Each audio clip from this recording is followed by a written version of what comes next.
Future. Tonight, we're learning the nation's home prices continued their downward spiral, falling a record 18% through November in the 20 largest metropolitan areas. The numbers here even worse, as you might expect. Metro Detroit home prices down almost 21% from November of 2007. And in fact, Detroit remains the only metro area where home prices have now fallen below the levels that were set in 2000. And you know, we've been hearing a lot about short sales, and that's prompting a lot of talk about it. Well, what is a short sale, and what do buyers need to know before they enter an agreement? Let's bring in consumer investigator Ruth Spencer with some answers to those questions. Ruth? Well, you know, a short sale basically means that the bank loses money because the house is sold for less than what the owner owes the bank. And right now, the real estate agents say that short sales are all the rage. They're great. They're usually a win-win for all parties. The seller stays away from foreclosure. The buyer gets a good deal. The bank takes a loss. It all sounds simple. But Reginald Perryman, president of the Detroit Association of Realtors, says banks just weren't ready for the short sale demand. Demand for short sales has increased. The issue is that a lot of lenders have not increased their loss mitigation departments. So they're being reactive instead of proactive. Most banks are either hiring more people or shifting staff to help with short sales. But banks keep buyers waiting weeks and even months for news about an offer.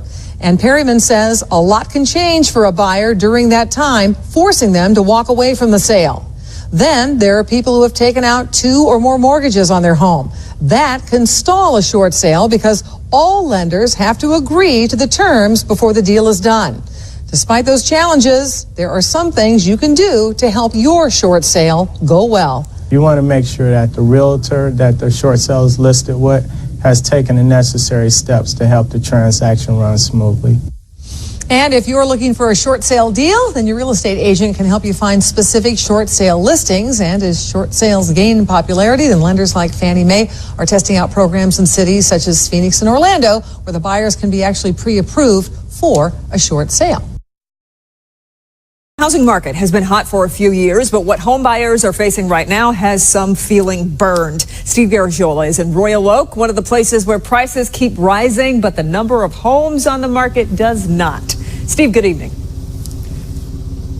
Yeah, well, and on the flip side of that story, there are always two sides, right? If you're a seller right now in Metro Detroit, boy, this is a great time for you. It is indeed a seller's market. We're experiencing conditions across Metro Detroit for sellers and buyers that we have not seen in more than a decade.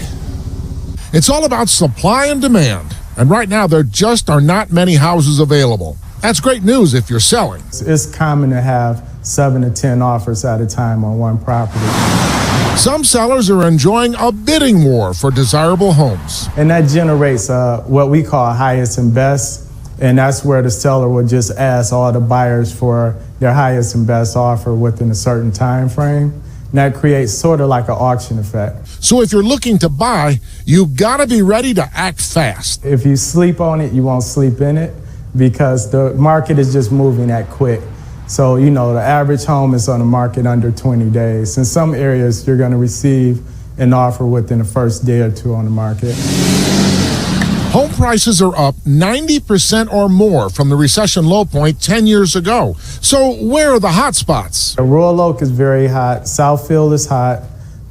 Pretty much all of Oakland County. And even though it is a seller's market, if you're selling, you got to be smart. The most important thing is pricing and making sure that you're available for showings. So showings have to be convenient for buyers and realtors. Now, Mr. Perryman says the number one piece of advice for buyers is have your financing ready, because if you're not ready, the next person in line will be ready, and it's going to happen fast. The advice for sellers, as he said there, pricing. Set a fair price, and it's liable to go very quickly. Reporting live in Royal Oak, I'm Steve Garagiola. Devin, Kimberly, back to you. If you sleep on it, you won't sleep in it. I like that a lot, Steve. So I'm wondering, the markets you say clearly hot in the suburbs. I'm wondering about my hood, the city of Detroit. How's that looking? Well, you know, it's interesting. I'd say it's the same thing, only different. It's the same thing in that by percentage, house values are up by 275% over the last 5 years. Where it's different is that the prices started lower, so they're still lower now. But the comeback, very real in Detroit. Oh, it keeps on coming. All right. Thanks, Steve.